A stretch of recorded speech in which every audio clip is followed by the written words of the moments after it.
पहले समझते हैं धारा जो सेक्शन 40 है वो विवादित था मोदी सरकार के लिए। मोदी सरकार जो एनडीए सरकार है उसने कहा कि विवादित है और नया पुराने जो वक्त बिल था उसमें जुड़ा हुआ था, लेकिन सरकार ने इसे हटा दिया। इसको हटाने के बाद अब जो संपत्ति होंगी वो सरकार की होंगी। क्या धारा 40 है वक्त अधिनियम की धारा सेक्शन 40 वक्त बोर्ड को रीजन टू रिवीज की ताकत देता है। संपत्ति पर खुद जांच कर सकता है, वक्त बोर्ड खुद जांच कर सकता था और अपनी आपत्ति लेकर वक्त ट्रिब्यूनल में केस दर्ज करा सकता था। और जो संपत्ति एक बार वक्त घोषित हो गई, जो एक बार दान हो गई, जो वक्त हो गई, वह हमेशा ही वक्त की रहेगी।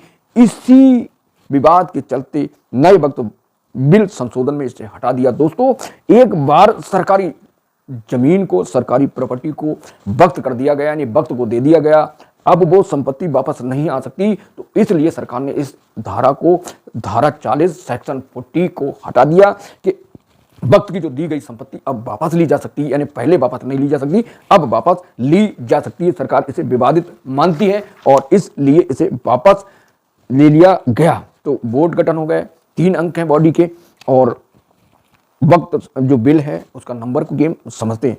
लोकसभा में दोस्तों जो भारतीय जनता पार्टी को 294 मत मिले, कांग्रेस को 234, अन्य को 40, जबकि समर्थन 222 पर था और समर्थन 272 पर था, लेकिन भारतीय जनता पार्टी एनडीए को 294।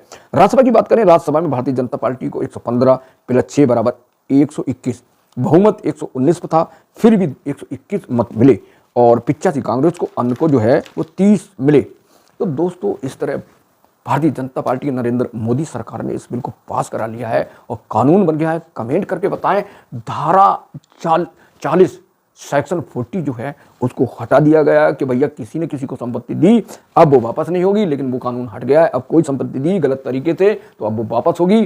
तो वक्त बिल का भारतीय जनता पार्टी के लोग, एनडीए के लोग स्वागत कर रहे हैं और जो विरोधी हैं, जो मुस्लिम तबके के लोग हैं, वो विरोध कर रहे हैं। विरोध की असली यही वजह है कि 123 संपत्ति जो सरकार की थी, जो केंद्र सरकार की थी, जो राज्य सरकार की थी, उन संपत्ति को भारतीय जनता कांग्रेस पार्टी ने 2014 में दिल्ली वक्फ बोर्ड को दान कर दिया। अब वो वापस होंगी और सरकार के अंडर में आएंगी। अब सरकार अपने हिसाब से करेगी। जो नेता हैं आम आदमी पार्टी संजय सिंह ने आरोप लगाया कि भैया जो संपत्तियां हैं वो सरकार, मोदी सरकार वक्त छीन कर अपने दोस्तों को देगी। तो क्या उनका कहना सही है? कमेंट करके बताएं और नेक्स्ट वीडियो एनालिसिस बहुत जल्दी हाजिर होंगे। तब तक के लिए नमस्कार, जय हिंद।